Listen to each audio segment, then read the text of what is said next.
morning, Dubai. It is Friday morning and you are watching the Lovin Dubai show live, where we go through all of the top trending stories that everyone across the country is talking about. Our top story for you today: Dubai is planning to shut all landfills by 2030. And the mall everyone's been talking about just opened in Dubai. We're talking about Salik's smart pricing has cut Sheikh Zayed Road traffic by 9%. We'd love your thoughts on that, by the way. And the Dubai community cracks down on e-bikes. In today's rapid weather report, it's mostly sunny with temperatures ranging from 30 to 41 degrees. Where is everyone watching from? How do you like to watch the show? How do you like to be communicated with? No phone calls. No phone calls? No phone calls. Oh God, I dread phone calls. Never? Unless if I need to get sometimes it's really hard to get my point across through texts. And then I would consider phone calls. What is this? No phone calls. If they're not listening, if they don't understand my full stop or thumbs up emoji, which apparently in Gen Z means... It's passive aggressive. I use thumbs up all the time, just wanted to At work it's fine, but like imagine you're having conversation with someone. Yeah. And that person just sends you a thumbs up. If you're having a discussion that's borderline an argument, yeah, and the person just says thumbs up, like you haven't been heard, they're shutting you up. You're so like, you know what? That's it. There you go. No, but do you prefer phone calls or texting? Never call me. Never call me. I like it. WhatsApp is just so much easier, gets to the point. Yeah. I much rather, if anyone's going to communicate me, if you send a WhatsApp and you just get straight to the point. Don't say how are you, because you don't really want a conversation. You're not really asking. Need something from me.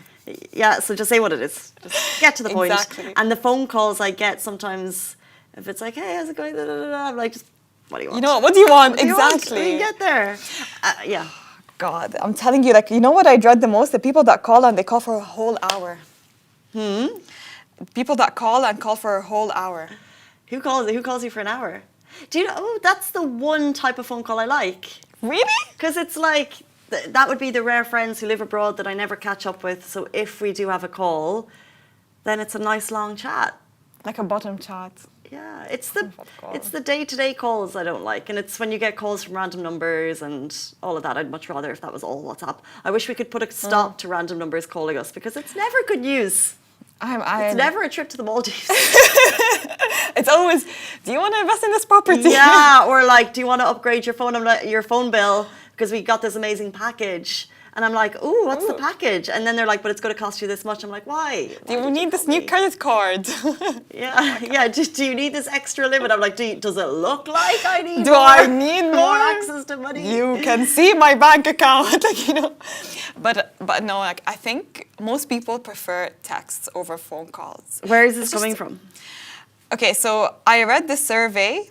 It's from USwitch, and it says that they surveyed 2,000 people, and nearly 70% of 18 to 34-year-olds prefer a text to phone calls. 70% I am one of them.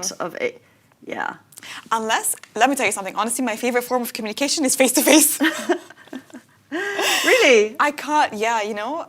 Even with texting, sometimes I feel so bad. Please forgive me, I'm so sorry, but sometimes I leave a lot of people on delivered. And I don't reply back because I want to see you in real life. I want to communicate with you in real life. I hate that form of communication, like texting or phone calls. No, I am more myself, because sometimes I sound so passive aggressive on texts, over texts.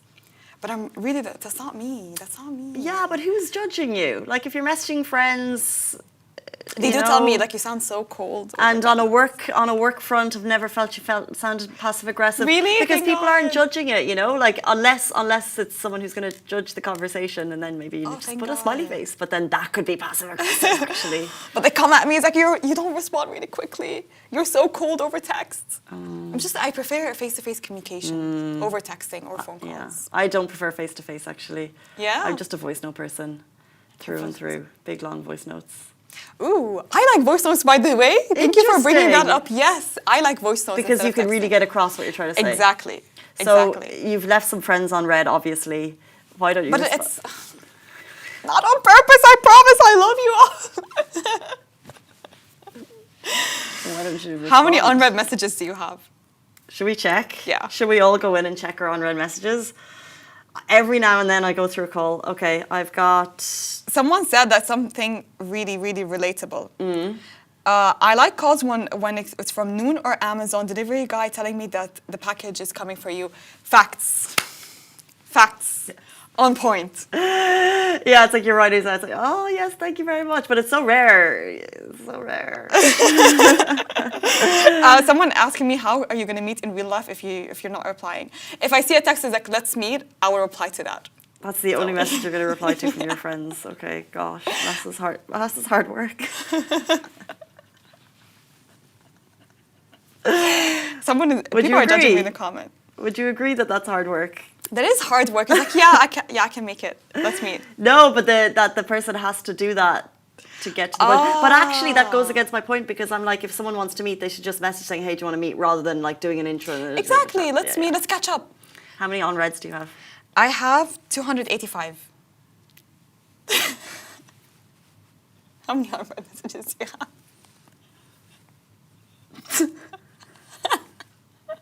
What?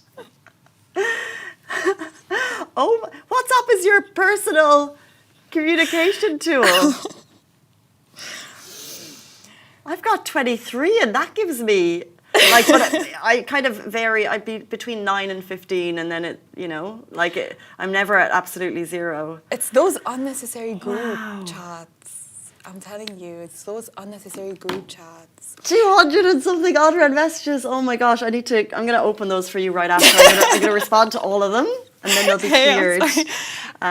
Mama Bed says we're being judged. Oh, I'm so sorry. Like, if you can come to me, it's like, hey, there's something important, and I will reply immediately. How would you know? Because you've got so many there. We need to move on. I mean, I get them. I need to check them. But if someone comes like, yeah, I need you urgently, I would reply. Okay, so if anyone's watching and you need to communicate with the massa, there is absolutely no way to get through to her. She doesn't read her messages.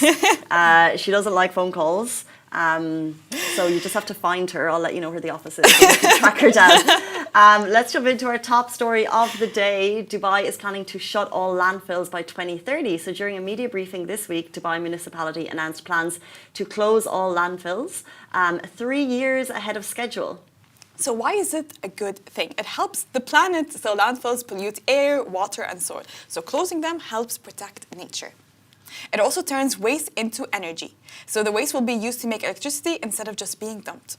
So as we said, it cuts down on waste. More recycling means less rubbish and more reuse. And then it's better for health because with the landfills gone, there'll be cleaner air, fewer smells, and no pests from big trash piles. And finally, it saves space. So land once used for dumps can be used for homes, parks, and projects.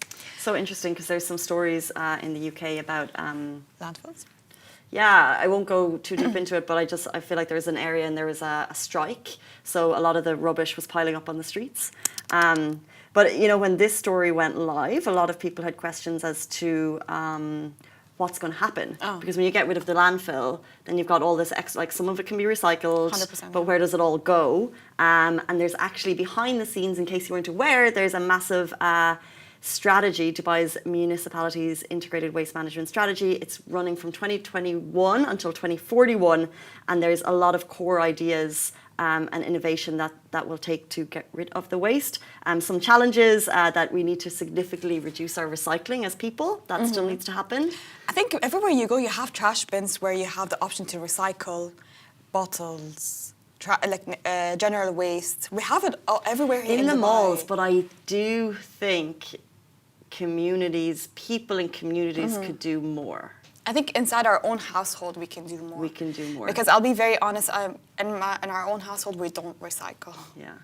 We always put it just in the trash bin and off it goes to the dump. Yeah, out the door. This is it's same in terms of like rubbish on the streets that as an authority, government level, there's so much being done and there's a wide strategy. Yeah. So, for example, like you see people cleaning the streets all the time, all hours around the clock, the streets are perfect. But then you see people have dumped their trash in the desert.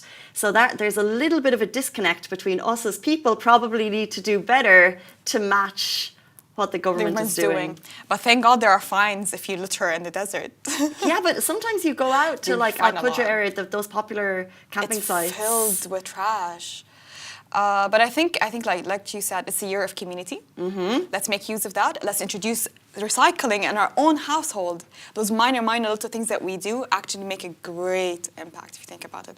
And very soon we'll be talking about a story where the community came together and urged their kind of umbrella, the person in charge of their community, to make a change. So it could be an interesting thing that if you are, part of a residential community, you could actually encourage your local authorities to introduce recycling bins if they don't have them. Exactly. From there to consumption.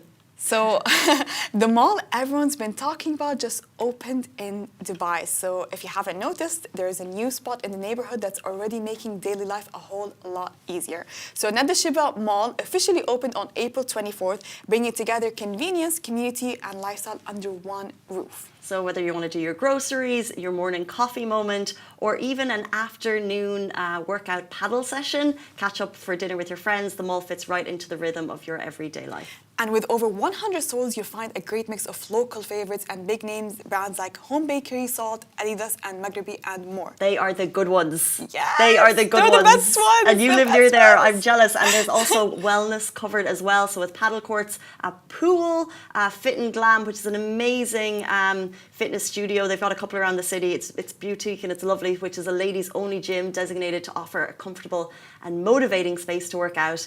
There are also, of course, it's a mall. How could you not have beauty salons, supermarkets, and then also a place for fresh arrivals like Ganache Chocolatier and also Al Jaber add even more to discover.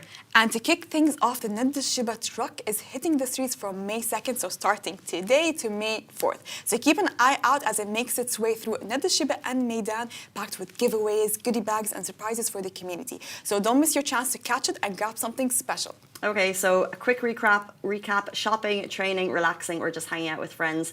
Nad Al Sheba Mall is your new go-to destination. Oh, I'm so excited for this mall. I know it's Me already too. open, but I haven't been there yet. How have you not been? I feel like you've really been need like to the go. most excited about this opening. Yeah, I've been so excited, especially for the gym, the FitnGlam gym, and it's really close to my neighborhood. I love FitnGlam. It's my favorite gym here I in got a Dubai. fit code into Al Gaff. Interesting. Yeah. So good. And they have salt. Can you imagine? So I go to the gym, Yeah. FitnGlam, and then exit. I can make my way to Salt. Bypassing Home Bakery, where I had their cheesecake at the weekend. And their little cookies.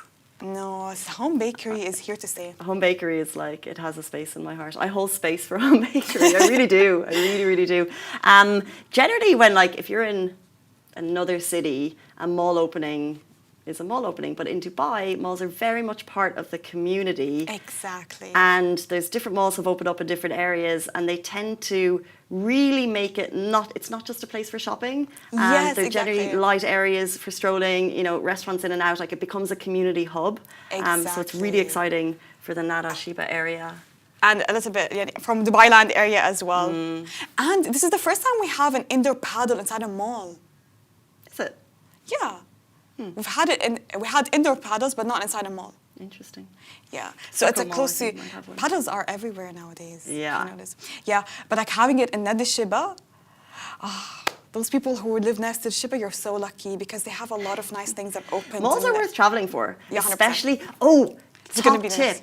nice. Malls are packed to the weekends. Because it's new, go now and enjoy Yeah. it while you still can before the rushes descend. So if you're looking for something nice to do as the temperature climbs, This is the mall. Nad Al Sheba Mall is the mall to go to. And more on the driving front. Salik smart pricing cuts Sheikh Zayed traffic by 9%. So Salik's new variable toll prices launched in January has already made a visible impact, reducing traffic on Sheikh Zayed Road by 9%. The dynamic system adjusts fees based on the time of the day and road congestion levels, and here's how it works. So during peak hours, that's Monday to Saturday, 6 a.m. to 10 a.m. So right now, by the way, if you're traveling, and also 4 p.m. to 8 p.m., it's 6 dirham. Off-peak hours, 10 a.m. to 4 p.m. and 8 p.m. to 1 a.m., it's 4 dirham. And then more off-peak hours, which happen daily, 1 a.m. to 6 a.m., it doesn't cost you a dime. And Sundays, again, 6 a.m. to 1 a.m., it's just 4 dirham. It's a smart move towards easing congestions and encouraging off-peak travel across Dubai's busiest highway. I would just say that overall, this makes sense. Yes. We need to look at ways to reduce traffic on the roads in Dubai. I think that this week has been a particular busy week. So I know that just with a couple of big events going on, there's a crypto event, there's ATM, that traffic has been, again, quite heavy and gridlocked in certain areas. But these moves will essentially reduce it across the year. But silver lining, let's have a positive thinking ahead. Schools are almost out. I actually love summer in Dubai. I do. The roads are so empty. The roads are empty. It's so peaceful. Like, people don't look forward to the summer because of the heat. I'm like, no, it's actually so peaceful. A lot of families travel. Exactly. And they travel for a whole month. Even more. And even more. Even more. And the streets are empty. And I feel like summer is kind of like a reset time. Yeah, true. Because you have more time for yourself, I guess. Yeah. Less time on the roads, more time for yourself. True. Like it's like there's less big events on, so you can kind of have time to like get back unwind into the gym after like such a busy. It just gets quieter. Work-wise for us, it gets quieter too. You're so right, by the way. I was so strict on my gym routine back when I was in summer, but in winter, I was a little loose. But in other countries, summer is like party time. But for us, for me, maybe in my mid-30 moment, summer is like reset time. Oh yeah, that's true. Because it's just quieter. It's very peaceful. I love summer in Dubai. I'm more hopeful now. Maybe I can go back to the gym. Nad Al Sheba. Now is the time. Nad Al Sheba. I'm telling you, those FitGlam, FitCo gyms are so nice. I'm so excited to see that branch of Nad Al Sheba. I think it's going to look even more better than other branches. Well, I go to the Fit Code until Al Gaff, and I would say visit all. Visit all before you feel like shading the other ones. Okay, so by the way, good morning to everyone. I'm seeing lots of comments coming in, which is so nice. You'll find the show also on podcast format if you don't get to see the whole thing now on the live. It's 8:47 on Friday morning. Our final story of the day: a Dubai community cracks down on e-bikes. So Victory Heights, which is a Dubai residential community not too far from here from us in Production City, they have taken a stand against the reckless use of e-bikes, particularly after concerns about teenagers and how they're biking them, unsafe biking behaviour. The Community Association united to enforce a ban, determined to prevent a tragedy before it happens. So for context, a student sadly passed away in February while riding her e-bike. Since then, many communities and parents have raised concerns, with some expressing a desire to follow Victory Heights' lead in banning e-bikes altogether. By the way, e-bikes, this is not a visual representation of one. I couldn't find one. E-bikes are electric bikes. Cyclists must be at least 16 years to ride one in Dubai. Cyclists under 12 must be accompanied by an adult. Riders below 16 riding e-scooters, bikes, or any other type of bike, not allowed. So let's just hope these rules are being followed. I kind of was half aware of this story. I was in a community yesterday, and I saw he had a helmet on. Teenager. So reckless. He was like speeding, like leaped over the flower bed onto a roundabout. So like went whoosh onto the roundabout and like was going so fast. He didn't have lights on, so the cars were coming slowly, and a car like slowly glided by him. But like I was like, oh my God, but that's a close call. It wasn't close, but from my view of in terms of how fast he was going and the fact that he wasn't wearing lights, and if this car had been moving, if this car had been on their phone moving a little bit faster, that could have been a tragedy. That could have been an accident. And I get why. So you need to bring in when things happen, you need to bring in regulation. What's happening here is parents are encouraging communities to enforce this regulation because they're seeing this quite often. I've been seeing it in places where e-bikes and e-scooters are provided, and I'm telling you, those teenagers, they're so reckless. They don't care if you're walking past them. They don't care if they're driving the designated e-scooter areas. They don't care if someone next to them is like cycling slowly or there are cars around them. So I think I am with that rule because you really do need to enforce like stricter regulations on teenagers, not because they're teenagers, they don't know what they're doing, that's why. But the amount of times where I was almost going to be hit by an e-scooter bike or e-bike. What do you mean? Every time I go to Kai Beach, Oh. those teenagers, they always drive past me so quickly, and it's I've always never- a very close call. But they're so- designated. Yeah, but sometimes they don't. You know the walking path? Yeah. Sometimes they use it to ride their e-bikes. Yeah. So it's always they're zooting over me. I thought that was quite well enforced. Like down there's a horrible. bike path and they do zoom on it, but they stick to the bike path. But you've had a different experience. I've had so many different experiences, and if you're walking to your car, if you're driving, oh God, they come like this. They have no sense of direction at all. They have no sense of direction. They're so reckless. They don't care if there are cars around them, and it's just because they don't have that brain cell yet. That's why. I hope though they're wearing helmets, because one of the comments that came through from a concerned... Someone said that they thought I was a teenager.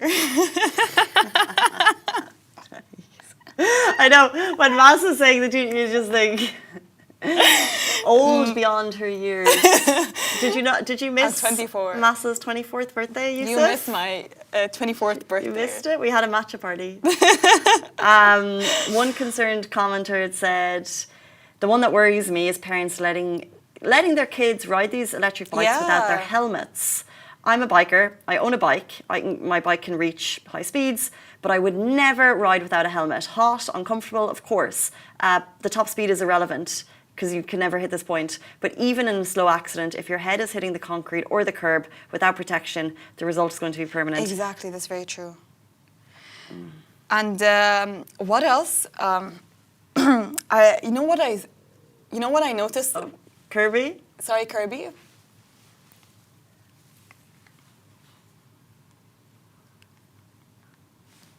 Okay.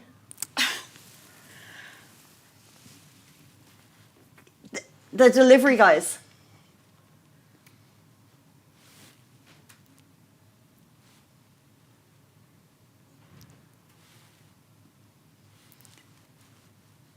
And they're on the roads. They're on the roads. These- It's so so- dangerous.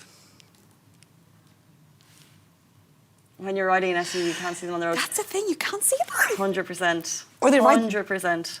They ride on the same e-scooter bike together. Oh my God. Someone said me and Farah used to be on the same bus in school. Is that someone I used to go to school with? Azim. Which Farah? Because this is Farah? Masa. This is Casey. This is Casey.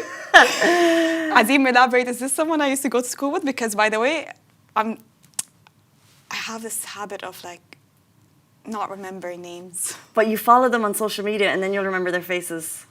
Oh, That's the only way to remember people you went to school with. yeah, that's true. It's the only way. It's the only way to remember anyone in life, because if you meet them 1 second, how is your brain possibly going to? But on that note, safety first. Safety first. If you would like to get e-bikes banned in your community as well, the advice is to speak to your concerned residents, speak to the parents, get on the WhatsApp groups, and if there's enough of you, go to the authorities that be, and then it's probably a simple thing that they can pass. And same on the recycling front. You could also maybe suggest that. And please drive on designated areas, please. Please, don't. I beg you. And don't be on the road while you're e-scooting, please. It's not safe. Don't give Massa heart palpitations. It's Friday morning, which means we're kicking off the weekend. Thank you so much for tuning in. Thank you, Massa. Thank you, Casey. And we'll see you back here on Monday morning, same time, same place. Bye-bye.